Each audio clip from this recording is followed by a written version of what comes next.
ओम नमः शिवाय। हर हर महादेव, हर हर महादेव।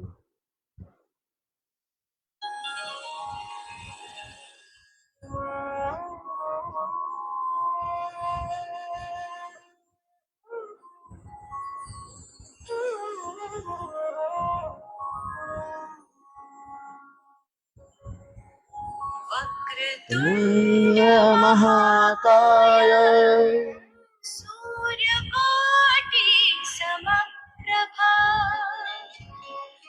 निर्विघ्नं कुरु मे देव सर्वकार्येषु सर्वदा।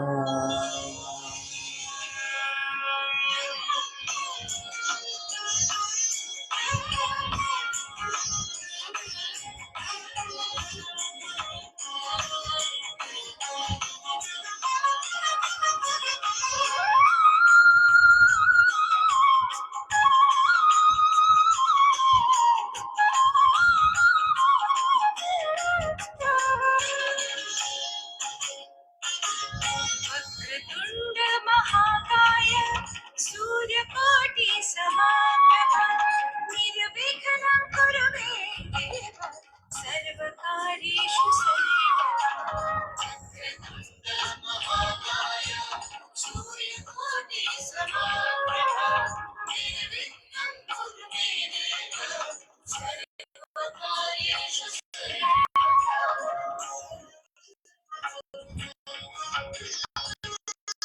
वक्रतुंड महाकाय सूर्यकोटि समप्रभा निर्विघ्नं कुरु मे देव सर्वकार्येषु सर्वदा।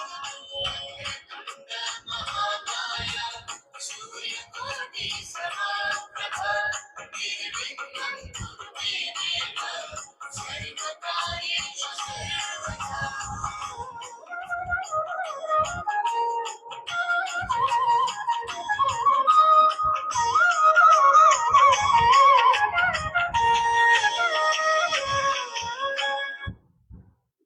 ओम नमः शिवाय।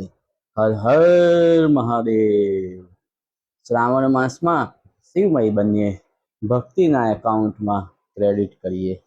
श्रावण मास में शिवमय बनिए, भक्तिना एकाउंट में शिवमय बनिए। एज महाशय थी आपणे शिव महापुराणનું वांचन કરી રહ્યા છે, શ્રવણ કરી રહ્યા છે। આજે તો श्रावण मास અને તેમાં પણ રક્ષાબંધન। आप सर्व भाई बहनों ने रक्षाबंधन की खूब खूब शुभकामनाओं। भगवान शिव, माता सरस्वती की कृपा आप पर सदाय वर्ती रहे। आप भाई बहनों प्रेम अमरता प्राप्त करो। एज महाशय साथे आजे श्री गणपतिનું नाम ने स्मरण करी शिव महापुराण में આજે तीजी संहिता कैलाश संहिताનો આપણે प्रारंभ करवा जई रह्या छे। तो सौ मित्रों ने, सौ शिव भक्तों ने આજની કથામાં આવકાર છે અને તેની સાથે જ આપણે કૈલાશ સંહિતામાં પહેલો અધ્યાયની શરૂઆત કરીશું। જગતની ઉત્પત્તિ, સ્થિત અને નાશ કરનાર એવા અંબિકાના પતિ ગણ અને પુત્ર યુક્ત શંકરને પ્રણામ કરું છું। એક વખતે હિમાલયના શિખર ઉપર મહાતેજસ્વી મુનિ ગણ તપ કરતા હતા। તેને કાશી જવાની ઈચ્છા થઈ એટલે તેઓ એકમત થઈ ત્યાંથી કાશીમાં ગયા। નહાવાની ઈચ્છા થઈ તેથી મર્ણકણિકાના ઘાટ ઉપર ગયા। ત્યાં સ્નાન કરી વિશ્વનાથના દર્શન કરી ભક્તિથી તેની પૂજા કરી। વેદ વેતા તે મુનિએ સત રુદ્રાભિષેક શિવને કર્યો અને પોતાના આત્માને કૃતાર્થ માન્યો। એવા સમયને વિશે પંચકોશી ફરવા માટે સુત પુરાણિક પણ ગયા હતા।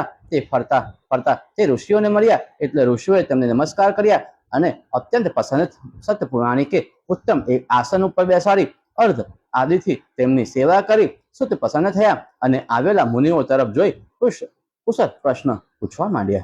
ऋषिओ प्रसन्न थई पोतानो कुशल प्रश्न कहीने प्रणव ओकारना अर्थनी जिज्ञासाथी प्रस्तावना रूपे कहेवा लाग्या। मुनिओ कहे छे के हे व्यास शिष्य, हे उत्तम प्रणाणी सर्व जगतना गुरु वेद व्यासे तमने अभिषेक पुराणाचार्यमां बनाव्या छे। तेमां पुराणनी सर्व विद्या तमारा अंतःकरणमां रहेली छे। जेटला पुराण ते सर्व वेदना अर्थने कहे छे ते उत्पत्ति प्रणवमांथी अने प्रणवनो अर्थ ज छे के ते महादेव છે, તે માટે મહાદેવનું મુખ્ય તેજ તમારા અંતઃકરણમાં રહેલું છે. તમારા મુખ કમળથી જળતા મનોહર મકરંદ રસ રૂપ અપૂર્વ અર્થરૂપી અમૃત કરીને અમને શાંતિ થશે. વળી તમે અમારા ગુરુ છો મહારાજ, બીજો કોઈ અમારો ગુરુ નથી. વેદ વ્યાસના તપ ફૂલ રૂપ શુદ્ધ પુરાણિકને તે ઋષિનું વચન સાંભળી ગણેશ, કાર્તિક સ્વામી, પાર્વતી, શંકર, સિદ્ધાર્થના પુત્ર નંદકેશ્વરને પ્રણામ કરી અનંતકુમાર વેદવ્યાસને પ્રણામ કરી આ પ્રમાણે બોલ્યા: હે મુનિઓ, બહુ સારું, તમે મહાભાગ્યશાળી છો. તમારી શાસ્ત્રમાં દ્રઢ મતિ છે. માટે વેદવ્યાસે નૈમિષારણ્યમાં વાસીને જે કથા કહી હતી તે હું તમને કહી બતાવું છું. માટે તમે પરમ સાવધાન થઈને રહો. પહેલા સ્વરોચિષ નામના મનરત્વ અને સિદ્ધ પુરુષોએ સેવેલા નૈમિષારણ્ય ઋષિઓને રુદ્રના મોટો યજ્ઞ આરંભ્યો હતો. તેનું કારણ એ હતું કે ઈશ્વરનો પરમ ભાવ જાણવાની ઈચ્છા હતી. તેથી તે સર્વ વેદવ્યાસના દર્શનની આશામાં બેઠા હતા. વેદવ્યાસ તેમની ભક્તિ જોઈ નારાયણના અંશમાંથી જન્મેલા સાક્ષાત સર્વ જગતના ગુરુ, સર્વના આત્મા પરાશરના તપના ફળ સ્વરૂપ વેદવ્યાસ ત્યાં પ્રગટ થયા અને તે જોઈ સર્વ મુનિએ અત્યંત પસંદ થઈ ઉભા થઈ અનેક ઉપચારની સેવા કરવા લાગ્યા અને તેમનું સુવર્ણ સિંહાસન બેસવા માટે આપ્યું. તે ઉપર વ્યાસ બેઠા અને જરા વિશ્રામ લઈ બોલ્યા. વ્યાસ કહે: હે મુનિઓ, આ યજ્ઞનો સમારંભ છે. તેમાં છો તો કુશળ. તેમાં છો તો કુશળ. તમે આ યજ્ઞમાં પરમેશ્વરનું પૂજન કર્યું. તમારે આ યજ્ઞ કરવાનું શું કારણ હતું? અને સંસારમાંથી મુક્ત કરનાર સદાશિવનું પૂજન કરું તેનું શું કારણ? મને તો વિચાર કરતા એમ જણાઈ આવે છે કે તમારે કંઈ પણ જાણવાની ઈચ્છા છે.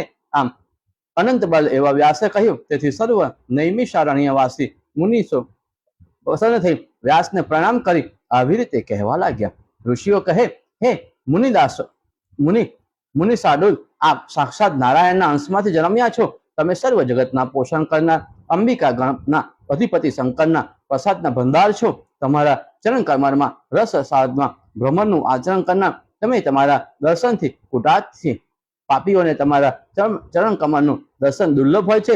તે આજે અમને થયું છે. આ નૈમિષારણ્યમાં અમે યજ્ઞનો પ્રારંભ કર્યો. તે હેતુ એવો હતો કે પ્રણવના અર્થરૂપ મહાદેવને કોઈના દ્વારા પણ જાણવા આવો નિશ્ચય કરી તે એક ભક્તિથી અહીં રહ્યા છીએ. પરંતુ અમને બિલકુલ જ્ઞાન થયું નથી. માટે આપ અમારા અજ્ઞાનને તોડો અને હૃદયમાં રહેલો સંશય દૂર કરો. તમારા વગર એ સંશય દૂર કરનાર બીજો કોઈ પણ 3 કાળમાં નહીં મળે.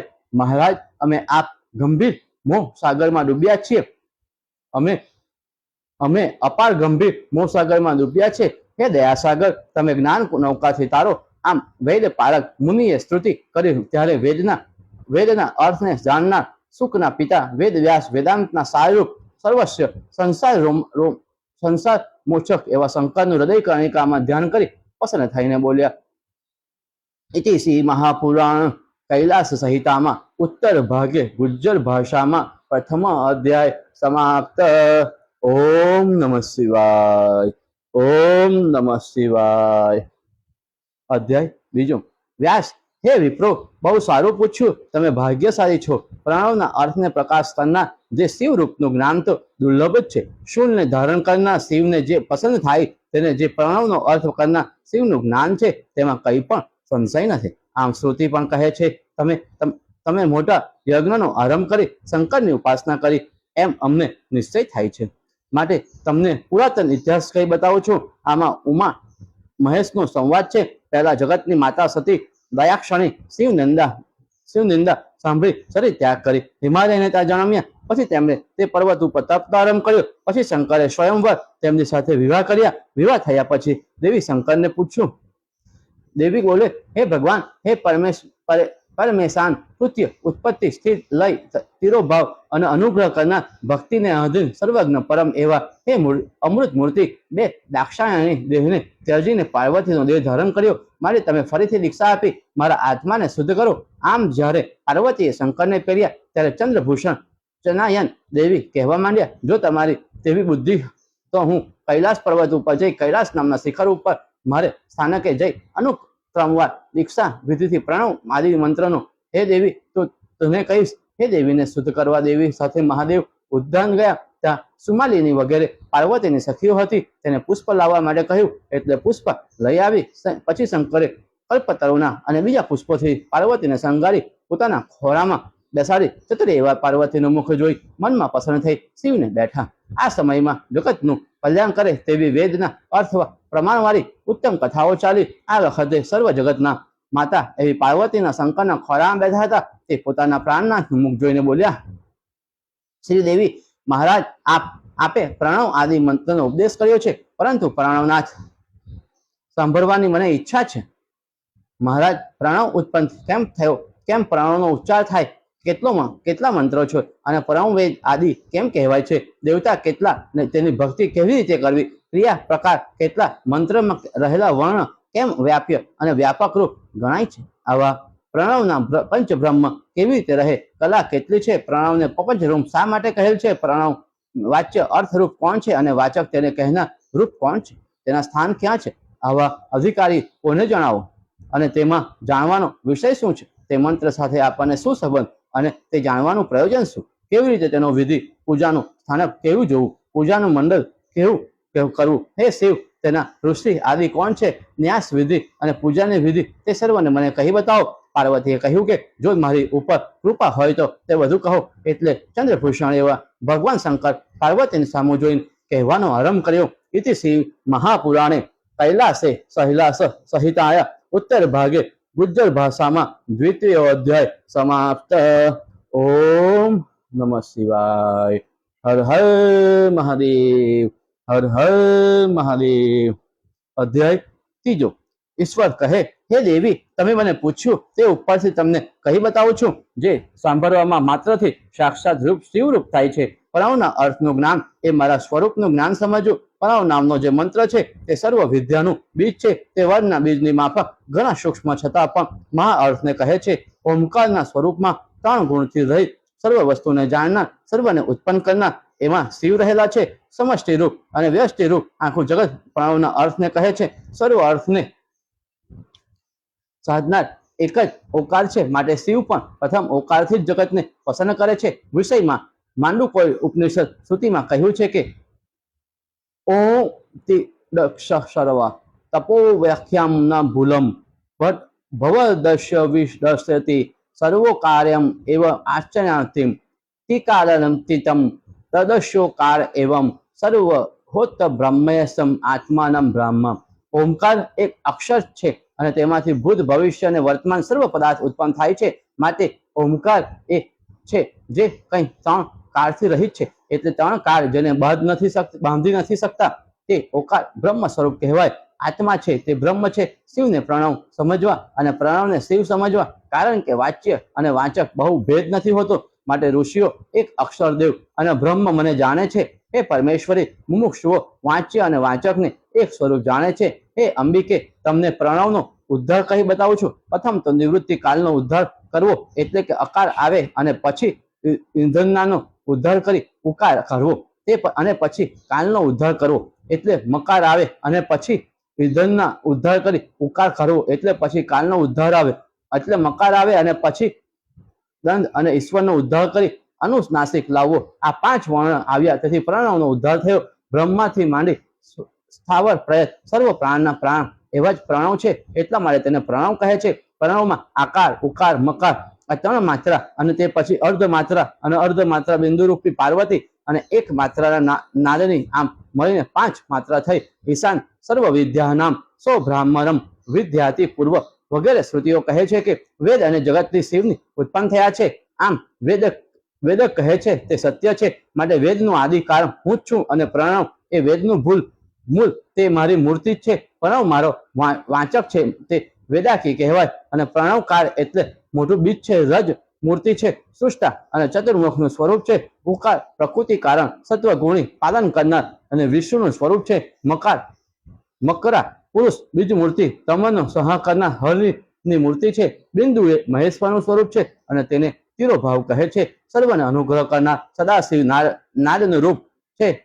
પરથી પણ શિવ સર્વજ્ઞ, સર્વ કરતા, સર્વેશ્વર, નિર્મળ, અદ્રહ્ય એવા ઈશ્વરનું ના ઉપરના ભાગમાં ધ્યાન કરવું. આકાર આદિ વર્ણમાં ઉત્તરોત્તર ઈશ્વરનું વ્યાપકપણું છે અને નીચેના વર્ણ સર્વત્ર વ્યાપ છે. આમ ભાવના કરવી. પ્રણવમાં આકાર આદિ 5 વર્ણમાં ક્રમવાર સધોજાત, વામદેવ, અધોર, પુરુષ અને ઈશાની 5 મારી 5 મૂર્તિઓ રહેલી છે, સદોચારથી થયેલી 8 કલા આકારમાં રહેલી છે, વામ સ્વરૂપથી થયેલી 13 કલા ઉકારમાં રહેલી છે, અધો રૂપીની 8 કલા મકારમાં રહેલી છે, બિંદુમાં 4 કલા રહેલી છે, તે પુરુષમાંથી ઉત્પન્ન થાય છે, ઈશાનથી થયેલી 5 કલા નંદીમાં છે, તે પ્રમાણે કહેવાશે. એવા 6 પદાર્થ પરમાણુ સાથે એક અનુસંધાન છે, માટે પરમાણુ પોતે પ્રપંચ રૂપ કહેવાશે, પ્રપંચ રૂપ કહેવાશે. મંત્ર, યંત્ર, દેવતા, પપચ, ગુરુ અને શિષ્ય આ 6 પદાર્થ છે. આ 6 પદાર્થનો અર્થ તમને કહી બતાવું છું. પૂર્વે એટલે મંત્ર પંચવર્ણાત્મક છે. તે મંત્ર જ્યારે યંત્રની મૂર્તિ આવે છે ત્યારે તે મંડળના આકારમાં આવે છે.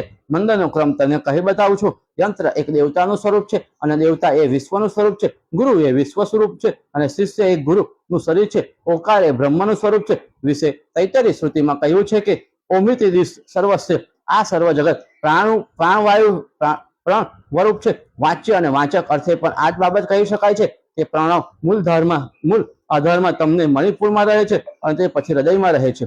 પ્રથમ શુદ્ધિ, પછી આજ્ઞા, તે પછી શક્તિ, પછી શાંતિ, આવી રીતે પ્રણવના સ્થાનકો રહ્યા છે. આ પછી શાંતિ સ્થાન કહ્યું છે.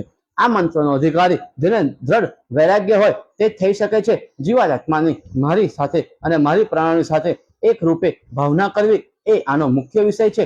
આનો સંબંધ બૌદ્ધ જાણવા લાયક અને બૌદ્ધ જિજ્ઞાસુ એ પ્રાણને રહેલો છે. પ્રથમ તે આદિમાં તત્પર, શાંત, તપસ્વી, જીતેન્દ્ર, શૌચ અને આચારવાદમાં બ્રાહ્મ, વેદમાં નિષ્ઠાવાન, વિષયમાં ઉદાસીન, એ લોકોમાં અને પરલોકમાં ઉદાસીન, સર્વશાસ્ત્રના તત્વને જાણનાર, વેદાંત જ્ઞાનને પાર પહોંચાડનાર, બુદ્ધિમાન યતિ એવા આચાર્ય પાસે જઈ સાષ્ટાંગ દંડવત પ્રણામ કરી યત્નથી પસંદ કરવા. જે ગુરુ હોય તે શિવ કહેવાય અને જે શિવ હોય તે ગુરુ કહેવાય. આ નિશ્ચય કરી પોતાનો વિચાર ગુરુ પાસે જણાવવો અને તેની આજ્ઞા લઈ 12 દિવસે પ્રયોગવત કરવું ને નદીના કિનારા ઉપર, સમુદ્રના કિનારા ઉપર, પર્વત ઉપર કે શિવાલયમાં જવું.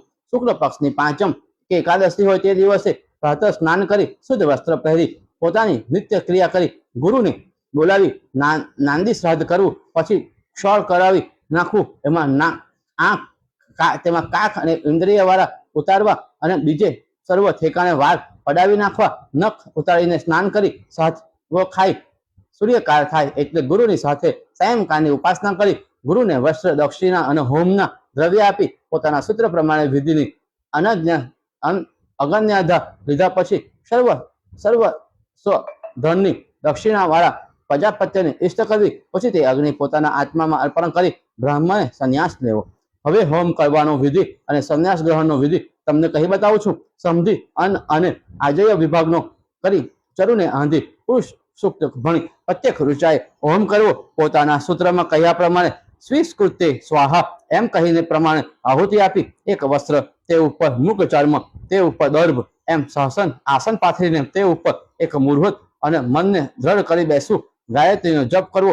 જપ થઈ ગયા પછી પ્રથમ પ્રમાણે ચરુ ચડાવી પુરુષ સૂક્ત ભણી વિરાજા હોમ પ્રયત્ન કરવો. આમ આ હોમ વામદેવને કે સોનકના મત પ્રમાણે છે કરવો. તેમાં પણ મુખ વાયુદેવના મત પ્રમાણે હોમ કરવો. કારણ કે વામદેવ ગર્ભયુક્ત છે તેથી તે મુખ્ય ગણાય છે. હોમનું કાર્ય પૂરું થઈ રહે એટલે પ્રાતઃકાળની ઉપાસના કરવી. પછી આત્મામાં અગ્નિને અર્પણ કરી પ્રાતઃ સંધ્યા કરવી. જ્યારે સૂર્યનો ઉદય થાય ત્યારે ગાયત્રીની ઉપાસના કરવી. પુત્રની ઈચ્છા, ધનની ઈચ્છા અને લોકની ઈચ્છા, ત્યાગની ઈચ્છા ત્યાગ કરી શિખા, ઉપવતી અને કટિસૂત્ર આદિ ત્યાગ કરી ઉત્તર તરફ અથવા પૂર્વ તરફ જવું. પછી દંડ અને કોપિન આદિ લોકોમાં ઉચિત હોય તે ગ્રહણ કરવા. જો વિરક્ત હોય તો દંડ આદિનો ત્યાગ કરવો. પછી ગુરુ પાસે જઈ 3 વાર દંડવત પ્રણામ કરવા. પછી ઊભા થઈ ગુરુના ચરણ પાસે બેસવું. ગુરુએ વીર જાનલની ભસ્મ લઈને શિષ્યને આપવી એટલે તે શરીરે ચોડવી અને અગ્નિ ઇત્યાદિ મંત્રથી ત્રિપુટને ધારણ કરવું અને હૃદયકાળમાં રહેલા મારા અને તમારા સ્વરૂપમાં ધ્યાન કરવું. ગુરુએ શિષ્યના મસ્તક ઉપર હાથ મૂકીને તેમના જમણા કાનમાં ઓકારનો મંત્ર આપવો. ઓકાર મંત્રના અર્થનો આ પ્રમાણે ઉપદેશ કરવો. પછી શિષ્ય મંત્રના 6 પ્રકારે અર્થ જાણી ગુરુને દંડવત પ્રણામ કરવા અને તેને આધીન રહી સારી રીતે વેદાંતનો અભ્યાસ કરવો અને મારું પરમાત્મા સ્વરૂપને પોતાના આત્માના સ્મરણ કરવું. આ કર્મમાં વેદાંતમાં જ્ઞાનમાં પાર ગયેલ મત્સ્ય રહિત અને સમ દમ આદિ ધર્મ સહિત હોય તેને અધિકારી સમજવું. યતિએ શુદ્ધ શોક રહિત નિર્મળ 8 પત્રવાળું અને કેસારથી ઉત્તમ કણિકાર શોભાયમાન હૃદય કમળનું અરદ શક્તિથી આરંભી ત્રણ તત્વ ઉત્તમ પદનું ધ્યાન કરી અધઃકરણમાં ઓમકાર રૂપ એક બ્રહ્મનું ધ્યાન કરવું એ જે આવી રીતે મારું ધ્યાન કરે છે તેને મારા લોકની ગતિ મળે છે અને મારું વિજ્ઞાન પામી મારું શું સાધ્ય ગતિ પામે છે. સંન્યાસીએ 4 ઘડી રાત્રિએ ઉઠી 1000 આરાવાળા શ્વેત કમળમાં રહેલા શુદ્ધ સ્ફટિક દ્વિનેત્ર અંતઃકરણમાં શિવ સદભાવનાનું ભાવનથી મનોહર એવા ગુરુને નમસ્કાર કરવું. એ પછી ભાવથી ગંધ અને અક્ષરથી અનુક્રમે પૂજા કરી 2 હાથ જોડી ગુરુને નમસ્કાર કરવા. પછી પ્રાતઃકાળથી સાયંકાળ સુધી જે કરું છું તે આપ સેવા માની લેજો. આમ ગુરુની પાસે ક્ષમા માંગી તેની આજ્ઞા લઈ એક સ્થાન પર બેસી પ્રમાણે રોકવો અને આત્મા તથા ઇન્દ્રિયને સ્થિર કરી ભૂલથી બ્રહ્મ પ્રયત્ન પ્રણવનું પર ધ્યાન કરી શિર અને નાસિકને શુદ્ધ કરવા. પછી શરીર શુદ્ધ કરવા માટે એક સ્થાનમાં ખંડ પાથરી તે ઉપર મંગલોત્સવ કરી માત્ર ગૃહ્ય ભાગને પકડીને હરવે હરવે જળાશય પત્તે જવું. ત્યાં મૃત્તિકા લઈ હાથ પગને સારી રીતે ધોઈ આચમન લઈ ઓકારનું સ્મરણ કરવું. પછી ઉત્તર તરફ મુખ કરી મૂંગે મુખે દાંતણ કરવું. હંમેશા તૃણ અને પર્ણથી પણ દાંતણ કરવું, અર્થાત કાષ્ટ મરે નહીં તો બીજા સાધનોથી પણ દંત ધાવન અવશ્ય કરવું. અમાવસ્યા અને એકાદશીને દંત ધાવન કરવું નહીં. દંત ધાવન થઈ રહ્યા પછી 12 કોગળા કરી મુખને શુદ્ધ કરવું. પછી 2 વાર આચમન લઈ મૃત્તિકાને જલથી કેટ ધોવી જ્યારે અરુણનો ઉદય થાય ત્યારે મૃત્તિકા સહિત સ્નાન કરવું. પછી ગુરુનું સ્મરણ કરવું. પછી સંધ્યા કરવી, શંખ મુદ્રા કરવી. પરમથી મસ્તક ઉપર 12 વાર અથવા 6 વાર અભિષેક લઈ પછી જલને કિનારે આવી 2 વાર આચમન લઈ અંગને માર્જન કરવા અને વસ્ત્રને ઓકાળથી પોષણ કરી મસ્તકથી મુખ સુધીના ભાગને પ્રથમ માર્જન કરવું. પછી દેહને માર્જન કરી ગુરુ પાસે ઉભા રહી વાણી નિયમમાં રાખી દોરવાળી કોપિનને ધોઈ શુદ્ધ કરી હોય તેને પહેરી લેવી અને 2 આચમન લઈ સધો જાતાનો મંત્ર ભણી ભસ્મ લેવી અને અગ્નિ ઇત્યાદિ મંત્ર ભણી તેને મંત્રી આપો ઇદમ સર્વ એ મંત્ર ભણી જલ સાથે ભેળવી. ઓમ આપો જ્યોતિ માનસટોકસ્તનવે આ મંત્ર ભણીને તેને છોડીને ભસ્મ થતા જળને એક રસ લઈ તેના 5 ભાગ કરી મસ્તક, મુખ, હૃદય, ગુરુ અને ચરણ ભાગમાં હે દેવી ઈશાનીથી સદો જાત પ્રયત શંકરના નામ લઈ તેનો લેપ કરવો. પછી પોતાના હાથ અને પગને ધોઈ મૃત્તિકા અને જલને લઈ તે મૃત્તિકાને જલ સાથે મંત્ર વેદ મેળવી ત્રાશુદ્ધ જગન્દે કારસ્ય તાશુમ તંબકે જાહે સુગંધી પુષ્ટિક બંધનમ ઉવારુ કિચમ બંધના નું મૃત્યુચમ શીતમામૃતમ. આ મંત્ર ભણી મસ્તકમાં, લલાટમાં, વક્ષસ્થળમાં, કાંધ ઉપર, નાભી ઉપર, બાહુની સંધિમાં, સપુષ્ટ ઉપર યથાક્રમ લગાવી હાથ ધોઈ નાખવા અને 2 વાર આચમન કરવું. પંચાક્ષર મંત્રનો ઉચ્ચાર કરી પોતાનું ગુરુનું ધ્યાન ધરવું. ધ્યાન થયા પછી 6 પ્રાણાયામ અને ઋષિ છંદ આદિનું ઉચ્ચારણ કરવું. જમણા હાથમાં જલ લેવું, ડાબા હાથથી નાસિકને રુધિર ઓમકારથી તે જલને મંત્રવું. આમ 3 વાર જલને મંત્રી તેની મસ્તક ઉપર પોષણ કરવું અને તેને 3 વાર પીવું. પછી મનને નિયમમાં રાખી સૂર્યમંડળમાં રહેવા અને સર્વ તેજોમય અપાર અષ્ટ બાહુ 4 મુખ અર્ધ નારીશ્વર સમાન અદ્ભુત સર્વને આશ્ચર્યકાર સર્વના જાતના અલંકારથી શોભિતા એવા ઓકારનું ધ્યાન કરી 3 અર્ધનું દાન આપવું. 108 વાર જપ કરી 12 સૂર્યને ઝડપથી તૃપ્ત કરી ફરી આચમન લઈ 3 પ્રાણાયામ કરવા. વિધિ પ્રમાણે ઋષિ છંદનું સ્મરણ કરી મૌન રહી હાથ પગ ધોઈ પૂજનમાં ઘરમાં જઈ મૂંગે મુખે 2 આંચ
ઉપરની પંક્તિની નીચે પંક્તિમાં પિત્ત, શ્વેત, રક્ત અને કૃષ્ણ એવા 4 રંગમાં લખવું.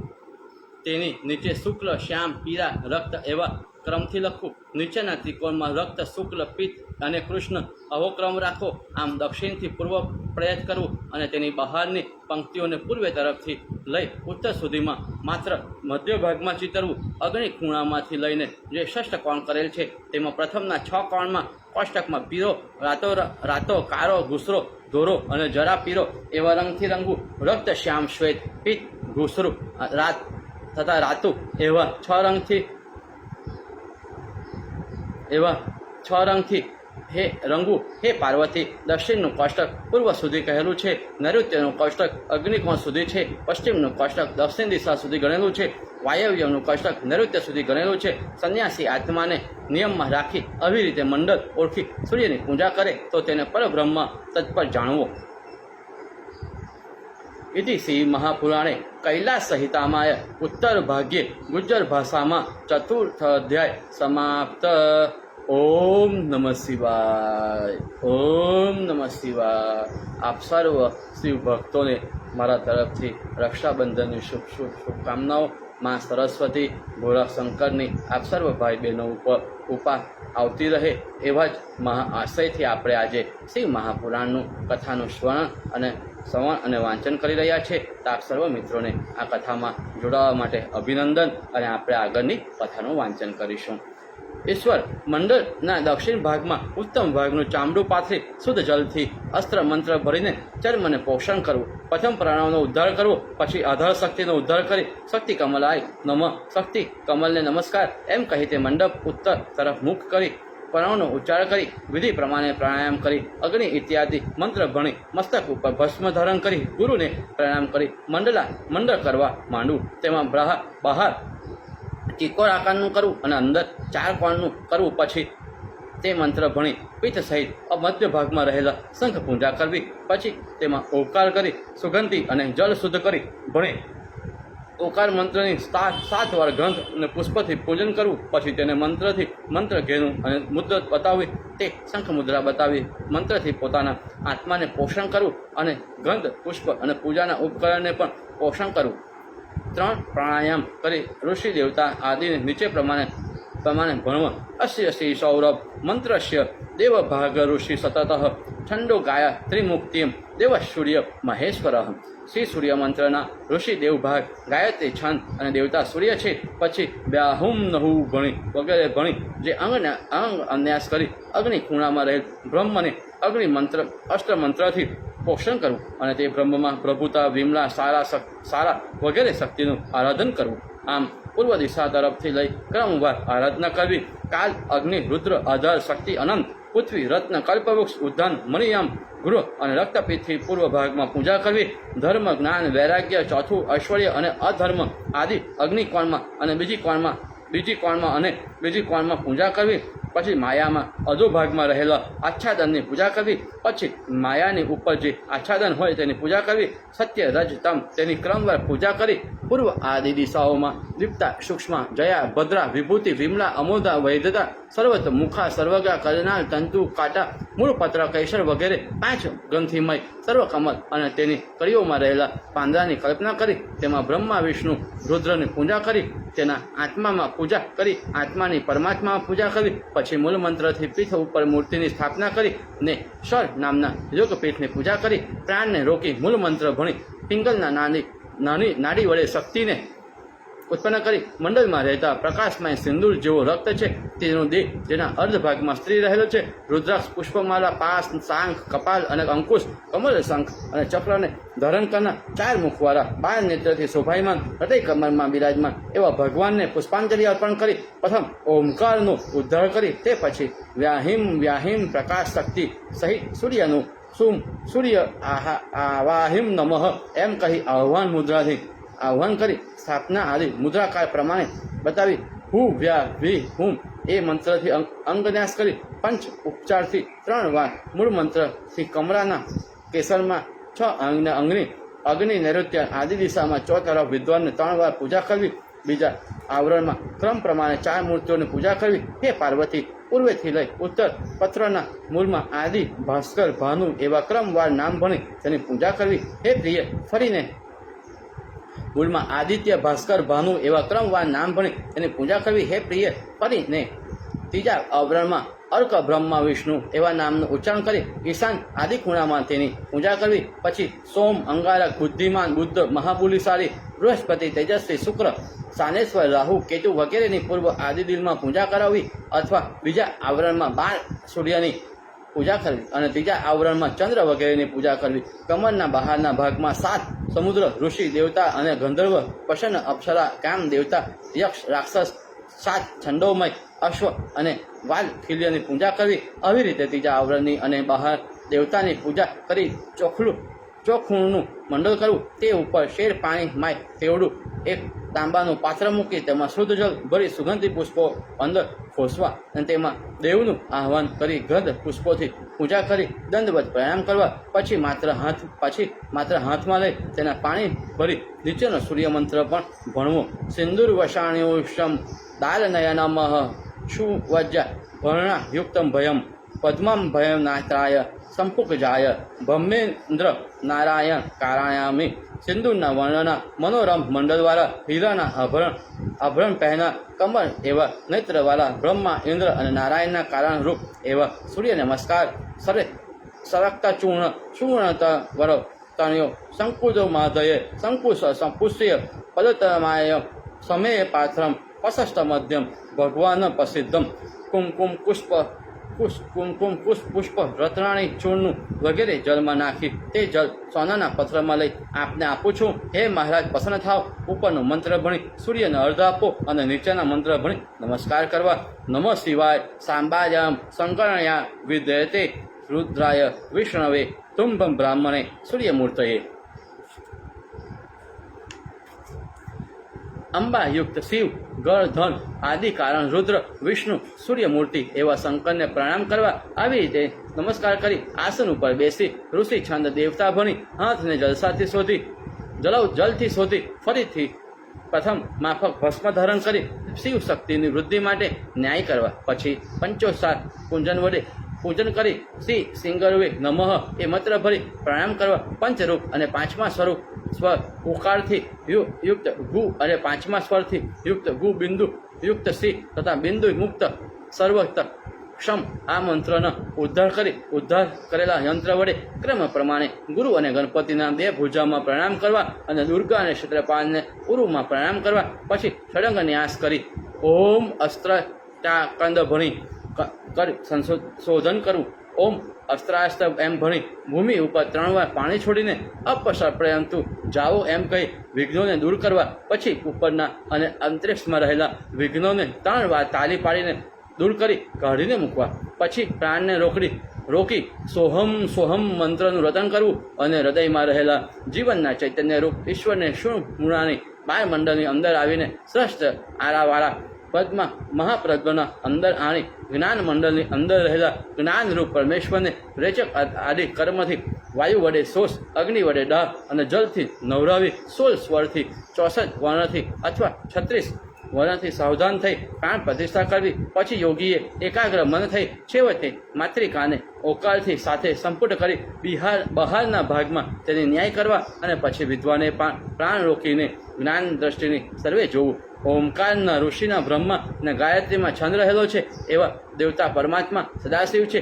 અકાર બીજે છે. ઉકાર શક્તિ કહેવાય છે. મકાર તિલક કહેલું છે. આ મંત્રનો ઉપયોગ મોક્ષ માટે થાય છે. અંગૂઠાથી માંડી હસ્તના તલ પર્યંત સુધી ઓમ ભરી કરી ન્યાસ કરવો. જમણા હાથના અંગૂઠાથી લઈ ડાબા હાથની તચલી આંગળી પર્યંત 9 પર્વ માં કર્મ પ્રમાણે ન્યાસ કરવો. અકાર ઉકાર મકાર ઉપર બિંદુ ચડાવી નમઃ પદનું છેવટે ઉચ્ચારણ કરી હૃદય આદિ સર્વત્ર ન્યાસ કરવો. અબ્રહ્માને નમઃ એમ કહી હૃદયના ન્યાસ કરવો. ઓમ વિષ્ણવે નમઃ એમ ભણી શિરોદેશના ન્યાસ કરવો. મૂળયા નમઃ એમ ભણી શિખા ઉપર ન્યાસ કરવો. આવી રીતે મંત્ર વેતા મુનિએ ઉપરના ક્રમ પ્રમાણે ભણી કવચ આદિનો ન્યાસ કરવો. અંગ વર્ક અને કલાના ભેદથી સાવધાન મનની પંચ પરમેશ્વરીનો ન્યાય કરવો તે કહું છું. મસ્તક, મુખ, ગૃહ્ય અને ચરણ એ 5 સ્થાનમાં ઈશાનની 5 કલાનો ન્યાય કરવો. પૂર્વ આદિક્રમથી 4 મુખ પુરુષની 4 કલાનો ન્યાય કરવો. હૃદય, કંઠ, ખભો, નાભી, ઉદર, વાસો અને છાતીના અધોરની 8 કલાનું પૂજન કરવું. પાયુ, ગુદાઇન્દ્ર, મેદ, ગૃહ્યના ભાગ, સાથળ, ગોઠણ, જાંગ, કટીના પડખેના ભાગમાં વામદેવની 13 કાળની ભાવના કરવી. મંત્રવેતાએ સદો જાતની 8 કલાની 2 ચરણમાં 2 હાથમાં હૃદય સ્થિર અને 2 બાહુમાં કલ્પના કરવી. આવી રીતે 38 કલાનો ન્યાય કરી પછી બુદ્ધિમાન પ્રાણવેતામાં પ્રણવનો ન્યાસ કરે. 2 બાહુ, 2 કોણીના ભાગમાં, 2 કાંડામાં ઉદર તથા જંઘાના 2 ભાગમાં તથા ચરણમાં અને પછવાડાના ભાગમાં પ્રાણના ન્યાસમાં નિર્મૂળ મંત્રવેતાએ પ્રાણનો ન્યાસ કરી હે પરમાત્માના જ્ઞાનવાળા પાર્વતીની પછી હંસ ન્યાસ કરવો. એથી શિવ પુરાણે કૈલાસ સંહિતામાં ઉત્તર ભાગ્યે ગુજ્જર ભાષામાં 5મો અધ્યાય સમાપ્ત. ઓમ નમઃ શિવાય. હર હર મહાદેવ, હર હર મહાદેવ. હવે આપણે 6થા અધ્યાય તરફ આગળ વધીએ છીએ.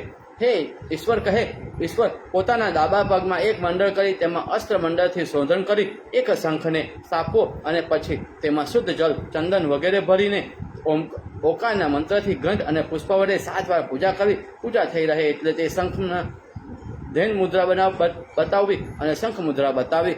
જ્યાં શંખનું સ્થાપન કર્યું હોય તેની આગળ ચતુર્શસ્ત્ર 4 ખૂણાનું અને તેમાં અર્ધ આકારનું મંડળ કરવું અને તેની અંદર ત્રિકોણ આકારનું મંડળ કરવું. તેની અંદર 6 ખૂણાનું મંડળ કરી તેની ગંધ અને પુષ્પ આદિ મંત્રથી ઓકાર વડે પૂજા કરી તેમાં એક આધાર મૂકી તે ઉપર અધ્ય પાત્ર મૂકી તે પાત્રમાં શુદ્ધ જલ, ધમ, અક્ષર, ચવ, ચોખા, તલ, ઘી, ગોળ, સરસોના પુષ્પ, ભસ્મ મૂકી તે પાત્રમાં શુદ્ધ જલ, દમ, અક્ષર જેવા સરસોના પુષ્પ મૂકી ભસ્મ વગેરે નાખી સદોજાત આદિ મંત્ર ભણી ષડયંત્રનાશની અને ઓકારથી કવચ વડે અભિષેક મંત્ર કરી ગંધ અને પુષ્પ તેનું પૂજન કરી અસ્ત્રમાં તેની રક્ષા કરી મગ ધ્યેન મુદ્રા બતાવવી. અક્ષર મંત્ર વડે પોષણ કરવું. પછી પોતાના ઉપર અને પૂજાના સામાન ઉપર મંત્ર પણ ભણીને પોષણ કરવું.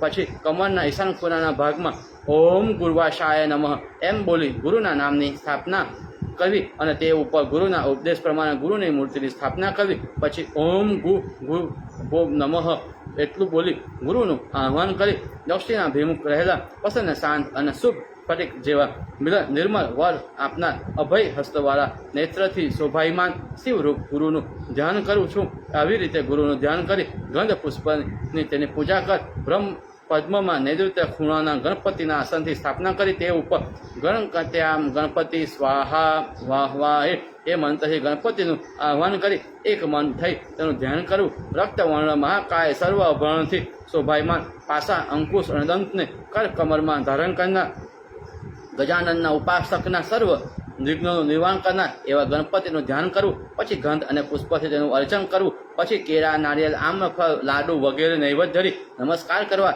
કમરના વ્યાયામ્ય ખૂણામાં કાર્તિક સ્વામીની મૂર્તિનું સ્થાપન કરી સ્કંદ ગાયત્રી ભણી તેમાં તેનું આહ્વાન કરી ઉદય પામેલા સૂર્ય જેવા ઉત્તમ મરુના વાહનવાળા 4 ભુજાથી અલંકૃત શરીર વડે ઉદાર મુકુટ આદિ અલંકૃત વર અને અભય આપના કર કમરવાળા શક્તિ, શસ્ત્ર અને કુકડાને ધારણ કરનાર કાર્તિક સ્વામીનું ધ્યાન કરવું. પછી ગંધ આદિ ઉપચારથી પૂજા કરવી. પછી પૂર્વ દિશાના દક્ષિણના દ્વારમાં રહેલા અંતઃપુરમાં અધિપતિ સુવર્ણ જેવા પ્રકાશથી સર્વ આભૂષણોથી શોભાયમાન મુકુટ ઉપર બાલચંદ્રને ધારણ કરનાર શાંત, ત્રિનેત્ર, ચતુર્ભુજ, પ્રકાશિત ત્રિશૂલ ધારણ કરનાર અને મુકુટ ટાંકણું અને સુવર્ણ પછી શરીરને ધારણ કરનાર ચંદ્રબિંબ જેવા મુખવાળા અને નંદીશ્વરનું ધ્યાન કરવું. પછી ગંધ પુષ્પ પૂજા કરવી. તેના ઉત્તર ભાગમાં વાયુના પુત્રી અને ઉત્તમ યશવાળા સદાચાર ચરણવાળા પારનારા પતિની સેવામાં તત્પર એવા સૂર્યાસ નામના નંદિકેશ્વરના સ્ત્રીનું ધ્યાન કરી ગંધ પુષ્પ અને અક્ષરથી પૂજા કરી પછી અક્ષર મંત્ર ભણી કમરને શંખના જલથી પોષણ કરવું. પછી આધારવાળા આસનની કલ્પના કરવી. તેની સર્વ નીચે શૈયામાં કલ્યાણકારી તથા આધાર શક્તિનું ધ્યાન કરવું. તે ઉપર ઊંચા કંઠવાળા ગોળ આકૃતિવાળા શ્વેત પંચ ફણાથી અલંકૃત આકાશને ચાટતા હોય તેવા દેખાતા અનંત શેખનું ધ્યાન કરવું, તેની ઉપર ધર્મ, જ્ઞાન, વૈરાગ્ય, ઐશ્વર્ય આ 4 ચરણથી અલંકૃત સિંહાસનની ભાવના કરવી. સિંહાસનના 4 ચરણ છે, તેમાં શ્વેત ચરણનું ધર્મનું સ્નાન છે, તેમાં અગ્નિ ખૂણામાં રાખવો. જ્ઞાનનું સ્વરૂપ તે પીળો ચરણ છે, તેનું સ્થાન નૈઋત્ય રાખવું. તેનો રાતો ચરણ વૈરાગ્યનું સ્વરૂપ છે, તેનું સ્થાન વાયવ્ય ખૂણામાં આવે. અને તેનો કાળો ચરણ ઐશ્વર્યનું સ્વરૂપ છે, તેનું સ્થાન ઈશાન ખૂણામાં આવે. અધર્મનું સ્થાન દક્ષિણમાં સમજવું અને વૈરાગ્યનું સ્થાન પશ્ચિમમાં કલપવું તથા ઐશ્વર્ય સ્થાન ઉપર કલપવું. અનંત ભાગનું શરીર, રાજા વ્રત વગેરે મળીનું કરવું અને કમરની ઉપર નીચે ભાગનામાં શાખા નાખવી. કાંટાપત્ર વગેરે કાળી કરીને ભાવના કરી ક્રમવાર તેની પૂજા કરવી. પત્રમાં સિદ્ધિઓને આલેખવી. કેસરાઓમાં શક્તિઓ આલેખવી. પૂર્વ આદિ દિશાથી લઈને ક્રમ પ્રમાણે દિશા અને ખૂણાના 8 ભાગમાં વામ આદિ 8ને આલેખવા. કરીમાં વૈરાગ્યને આલેખવું. બીજમાં 9 શક્તિઓ આલેખવી. એ બ્રહ્મમાં મનોનયની અને કમરમાં મૂળમાં ધર્મનું સ્થાપન કરવું. નાલમાં શિવયજ્ઞનું જ્ઞાન લખવું. કરી ઉપર વહિન મંડળ અને સૂર્યમંડળ, ચંદ્રમંડળની સ્થાપના કરવી. પછી અંતરાત્મામાં જ્ઞાન અને પરબ્રહ્મનું સ્થાપન કરવું. પછી એક આસન સ્થાપી તે ઉપર નાના પ્રકારના પુષ્પ વેરવા અને તે ઉપર બ્રહ્મ વિદ્યા વડે પ્રકાશિત એવી શિવ મૂર્તિનું સ્થાપન કરવું. પછી આધાર શક્તિને લઈ શુદ્ધ વિદ્યોસન સુધી સર્વને ઓમકારપૂર્વક એમ બોલીને પૂજા કરવી. આવો વિધિ છે. આમાં અંગવક્ર અને કરાના ભેદથી પંચભૂમનું મૂર્તિમાં આહ્વાન કરું. પછી 2 હાથ જોડી સદોજાત પદમી ત્યાંથી શિવો મેં અસ્તુ સદા શિવો મેં ત્યાં સુધી ભણી મૂળ આધારમાંથી ઉત્પન્ન થયેલ નાદ 12 ચક્રથી ગ્રંથિને બ્રંદ ભેદી બ્રહ્મકંદ પ્રયત ઉચ્ચારી ઓમકારનું ધ્યાન કરવું. શુદ્ધ સ્ફટિક જેવા દેવ, કારા રહિત, નાશ રહિત, સર્વલોકના કારણ, સર્વલોકમય પરમાત્મા, બહાર અને અંદર રહેલા અણુના અણુ, મહાનથી પણ મહાન ભક્ત અને વગર મહેનતે દર્શન આપનારા, નાસર રહિત ઈશ્વર બ્રહ્મા, ઇન્દ્ર, વિષ્ણુ અને રુદ્રદેવથી પણ ન જણાય તેવા આદિ મધ્ય અને અંત રહિત ભવરૂપ રોગથી પીડાયેલું ઔષધ એવા ભગવાનનું એક મનથી ધ્યાન કરી આહ્વાન કરી સ્થાપન કરવું અને તે મૂર્તિમાં સ્થિર કરી તેના દર્શન કરી જુદા જુદા મુદ્રા વડે નમસ્કાર કરવા. નમસ્કાર કરીને પાછું ધ્યાન કરવું. સદા શિવ દેવ કળાયુક્ત અને કળા રહિત શુદ્ધ સ્ફટિક જેવા પસંદ કરી શીતળ કાંતિવાળા વીજળીના જેવા પ્રકાશિત જટામુખથી અલંકૃત સિંહના ચર્મવતવાળા મંદ હાસ્યયુક્ત મુખ, કમર રાતા કમરપત્ર જેવા હાથ, ચરણ, તલ અને ઓષ્ઠવાળા સર્વ લક્ષણથી સંપન્ન, સર્વ આભરણથી શોભાયમાન, દિવ્ય આયુધ વડે યુક્ત, દિવ્ય ગમથી ચર્ચર છે શરીર, પંચમુખ અને 10 મુખ ભુજાવાળા, મસ્તક ઉપર ચંદ્રમાને ધારણ કરનાર એવા શંકરનું પૂર્વ તરફનું મુખ શાંત બાલ સૂર્ય જેવું પ્રકાશિત છે. 3 નેત્રરૂપ એ કમરથી અલંકૃત મુકુટ ઉપર બાલચંદ્રને ધારણ કરનાર જમણા મુખવાળા નીલમેઘ જેવું પ્રકાશિત વક્ત તથા ભુકુકુતિ ધોર રાતા 3 નેત્ર, ભયંકર દાઢ વડે ન જોઈ શકાય તેવો નીચેના હોઠવાળા ઉત્તર તરફનું મુખ પ્રણવા એવા જેવું શ્યામ કેશથી શોભાયમાન ઉત્તમ વિલાસવાળું 3 નેત્રોવાળું મુકુટ રૂપે ચંદ્રને ધારણ કરનાર, પશ્ચિમ તરફ મુખનું પૂર્ણ ચંદ્રમસ 3 નેત્રથી ઉજ્જવલ ચંદ્રની કલાને ધારણ કરનાર, સૌમ્ય મંદ હાસ્યથી મનને હરનાર 5મું મસ્તક બાલચંદ્ર વડે સુભંગ સ્ફટિક જેવું અત્યંત શાંત અને પ્રકાશિત 3 નેત્રથી ઉજ્જવળ અને શંકરના દક્ષિણ ભાગમાં પરશુ, વજ્ર અને અગ્નિ જેવા ચળકતી તલવારને ધારણ કરનાર, ડાબા ભાગમાં ધનુષ, બાણ, ગદા, પાશ, અંકુશને ધારણ કરનાર, નાભીથી જાનુ પ્રયત નિરુદ્ધ કલાને ધારણ કરનાર, નાભીથી કંઠજ પ્રય વિદ્યા વડે યુક્ત કલા પ્રય શાંતિ કલા વડે અલંકૃત અને તે ઉપર શાંતિયત કલા વડે અલંકૃત પંચ મધ્યથી વ્યાપ્ત કલા, પંચકમર શરીરવાળાને ઈશન મુકુટમાં ધારણ, પુરુષને મુખમાં, પુરાતનની અર્ધોને હૃદયમાં, વામને ગૃહ ભાગમાં અને મહેશ્વર સદુજાતને ચરણમાં ધારણ કરનાર, 38 કલામય માતૃકાયમ ઈશાન બ્રહ્મચર્યમાં સદોજાતને ચરણમાં ધારણ કરનાર, 38 કલામય માતૃકામય ઈશાન બ્રહ્મભ્રયમાં આકાર મૂર્તિ અને હંસ ન્યાસ, પંચાક્ષરમય 6 અક્ષર મંથ, 6 અગમય, 6 અગમ, 6 જાતિમય એવા પરમ બ્રહ્મનું ધ્યાન કરી વામ ભાગ મનોમય મારી મૂર્તિનું ધ્યાન કરવું. હે પાર્વતી પૂર્વની માફક આહ્વાન કરી નમસ્કાર કરી પછી એક મન કરી ધ્યાન કરવું. પ્રફુલ્લ કમરના પત્ર જેવા મોટા અને પહોળા નેત્ર ઉપર ચંદ્ર જેવું મુખ, કાળા અને વાંકા કેસવાળા કાળા, કમર જેવા શ્યામ, મસ્તક ઉપર બાલચંદ્રને ધારણ કરનાર, ઘણો જ ગોળ ઘાટો લીસો અને ઊંચો કમર લીસો છે, છાતીનો ભાગ જેનો મધ્ય ભાગમાં સૂક્ષ્મ મોટા નિતમ પીળા અને ઝીણા વસ્ત્રને ધારણ કરનાર, સર્વ આભરણ વડે યુક્ત લલાટમાં તિલક ધારણ કરનાર, વિચિત્ર પુષ્પથી ભરેલા અંબોડા વડે શોભિતા, સર્વ પ્રકારે અનુકૂળ દેખાતા, જરા લજ્જાથી પણ નમ્ર મુખવાળા, જમણા હાથમાં શોભાયમાન સુવર્ણ કમરને ધારણ કરનાર, જમણા હાથને દંડની માફક પેઠે ફોડીને મહાસન ઉપર બેઠેલા, આવી રીતે હે પાર્વતી, તારું અને મારું ધ્યાન કરી શંખના જલથી ઓમકારનું ઉચ્ચારણ કરી મને પોષણ કરવું, મને પોષણ કરવું, ભવે ભવે નાતી ભવે એ મંત્ર ભણીને મને ભાત અર્પણ કરું, વામદેવ નમઃ એ મંત્ર ભણીને આચમન કરવું, જ્યેષ્ઠાપા નમઃ એ મંત્ર ભણીને શ્વેત વસ્ત્ર અર્પણ કરવું, શ્રેષ્ઠાયા નમઃ એ મંત્ર ભણીને યજ્ઞ પવિત્ર અર્પણ કરવું, રુદ્રામાયા નમઃ એ મંત્ર ભણી આચમન આપવું, કાલાય નમઃ એમ ભણી સારી રીતે તૈયાર કરેલું ચંદન ચડાવવું, કલ વિક્રાણાય નમઃ એ મંત્ર ભણી અક્ષત ચડાવવા, બાલ વિક્રાણાય નમઃ એમ ભણી પુષ્પ ચડાવવા, બાલાય નમઃ એ મંત્ર ભણી ધૂપ કરવો, બાલ બલ પ્રથમ રાય નમઃ એમ ભણી દીપ બતાવવું. આવી રીતે પૂજા કરી 6 અંગથી માતૃકાંશથી અવકારથી અને શક્તિ વડે પૂજા કરી મને અને તને હે પાર્વતી મુદ્રા બતાવી તારી પૂજા કર્યા પછી તારી પૂજા કરવી. જ્યારે મારી પૂજા કરી ત્યારે પુલ્લિંગનો પ્રયોગ કરવો અને તારી પૂજા કરતી વખતે સ્ત્રીલિંગનો ઉપયોગ કરવો. પછી 55 પૂજાનો આરંભ કરવો. પ્રથમ જ્યાં ગણપતિ અને કાર્તિક સ્વામીની પૂજા કરી હોય ત્યાં ગંધ પુષ્પ વડે ફરીથી કરવી. પછી પંચ પરમેશ્વરીની પૂજા કરી 7 અરેબથી તેમ મંડળની પૂજા કરવી. ઈશાન્ય ભાગમાં, પૂર્વ ભાગમાં, દક્ષિણ ભાગમાં, ઉત્તર ભાગમાં અને પશ્ચિમ ભાગમાં 6 અંગની પૂજા કરવી. અગ્નિ ખૂણામાં, ઈશાન ખૂણામાં, નૈઋત્યમાં ખૂણામાં અને વાયવ્ય ખૂણામાં પૂજા કરવી અને મધ્ય ભાગમાં નેત્રની પૂજા કરવી. એવી રીતે પૂર્વ આદિ દિશામાં અસ્ત્રની પણ પૂજા કરવી. આ પ્રથમ આવરણ તમને કહી બતાવ્યું. હવે બીજું આવરણ કહી બતાવું છું. અનંત ભાગની પૂર્વ પત્રમાં પૂજા કરી, દક્ષિણ પત્રમાં સૂક્ષ્મની, પશ્ચિમ તરફના પત્રમાં શિવની, ઉત્તર પત્રમાં એક નેત્રની, ઈશાનમાં એક રુદ્રની, અગ્નિકોણમાં ત્રિમૂર્તિની, નૈઋત્યમાં શ્રીકંઠની, વાયુકોણમાં શ્રીખંડની અને એવી જ રીતે બીજા આવરણના ચક્રવર્તીની પણ પૂજા કરવી. સર્વધારની, વિશેષાની, દક્ષિણામાં નંદીની, ઉત્તરમાં મહાકાલની અને દક્ષિણમાં પશ્ચિમ ભાગમાં ભૂંગીસિની એવા સર્વ કોષ્ટકમાં વિનાયકની ગંધ આદિ પૂજા કરવી. વાયવ્ય ખૂણામાં વૃષભની, દક્ષિણમાં ગુહની અને ઉત્તર દ્વારની, પૂર્વ દિશામાં પ્રદક્ષિણા